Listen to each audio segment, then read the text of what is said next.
কোরবানির বাজারে যদি গরু বিক্রি করতে নাও, বিক্রি যদি না হয়, রশিটা গলায় পেঁচায় দিলে গরুটা মালিকের আগে আগে বাড়ি চলিয়া যায়।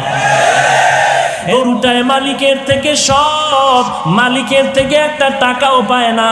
গরুটা দিয়ে তাকায় দেখ, ঘুমানোর জন্য একটা আরামের বিছানাও গরুটায় পাইল না। কই গোয়াল ঘরে শোয়ায় রাখলো, তাকায় দেখো গরুটা কত কষ্টে সেখানে রাত্র কাটায়। মশার কারণে ঘুমাইতে পারে না, ভালো বিছানার কোনো আয়োজন নাই। এরপরও গাভীটা সারাটা রাত সজাগ থাকে, বাচ্চারে দুধ দিতে পারে না। নিজের ভিটামিন যুক্ত সব দুধ তার মালিকের দিয়া দিল, কোনোদিন প্রতিবাদ করলো না, ও মালিক আমার বাচ্চারে দুধ না দিয়া সব দুধ তুমি নিয়ে গেলা, তোমার কাজ করব না। এই বলিয়া গরুটা কোনোদিন মালিকের সাথে বেয়াদবি করে নাই।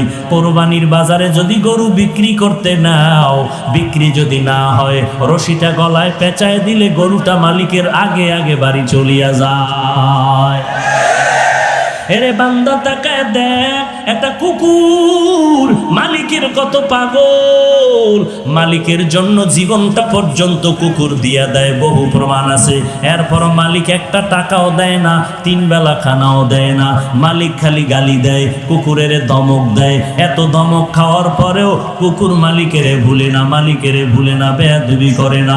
আর তোর মতো মানুষটারে আমি আল্লাহ মায়ের গর্ভে না পাক পানি দিয়া বানাইয়া, ওই মায়ের গর্ভে প্যাকেটের উপরে প্যাকেট, প্যাকেটের উপরে প্যাকেট, প্যাকেটের উপরে প্যাকেট, এক বিন্দু ছিদ্র নাই, বাহিরের অক্সিজেন ঢোকার কোনো কায়দা নাই। তোর এখন নাকার মুখে যদি কষ্টেপ দিয়া আধা মিনিট রাখা হয়, তুই আর বাঁচতে পারবি না নিঃশ্বাস না নিতে পারলে। অথচ মায়ের গর্ভে তাকায় দেখ, বাহিরের একটা সেকেন্ডের অক্সিজেন ঢুকে না, 7-8 মাস পর্যন্ত বিনা বাতাসে কে বাঁচায় রাখতেছে। ওই আল্লাহ তোরে এত নেয়ামত দিয়া মায়ের গর্ভে রাখলে, দুনিয়াতে আসার পরে তুই খানা খাইতে পারবি না, দুনিয়ার তৈরি করা তুই নাস্তাও খেতে পারবি না। আল্লাহ বলেন আমি তোর মায়ের বুকের মধ্যে দুধের ব্যবস্থা করে রাখলাম, এমন একটা কুদরতের ফ্লাক্স বানাইলাম, দুনিয়াওয়ালারাও ফ্লাক্স বানায় 24 ঘন্টার গ্যারান্টি দেয়। গরম চা রাখবি ঠান্ডা হবে না, গরম দুধ রাখবা ফ্লাক্সের দুধ আর ঠান্ডা হবে না। ওরে বান্দা তারপরও দেখো এমন একটা ফ্লাক্স পাইবা না যে 24 ঘন্টা গরম থাকে। যদিও চ্যালেঞ্জ দেয় 24 ঘন্টা গরম থাকে না।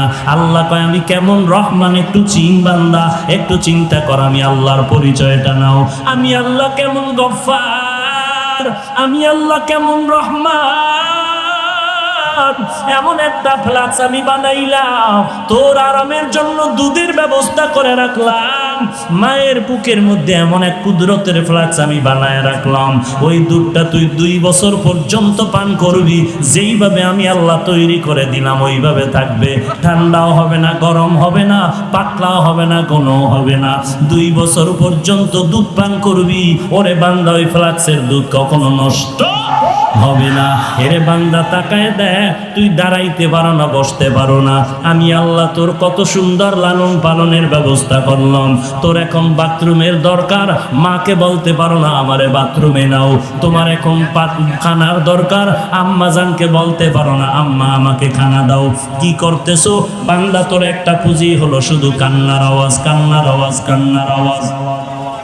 ওই কান্নার আওয়াজটা শুধু মা বুঝতে পারে। কান্না দিয়ে তুমি কি চাও? আব্বা জান বাচ্চার কান্না শুনে কয় বাচ্চা কেন কান্না করতেছে, তাড়াতাড়ি ভাত দে, ক্ষুধা লাগছে।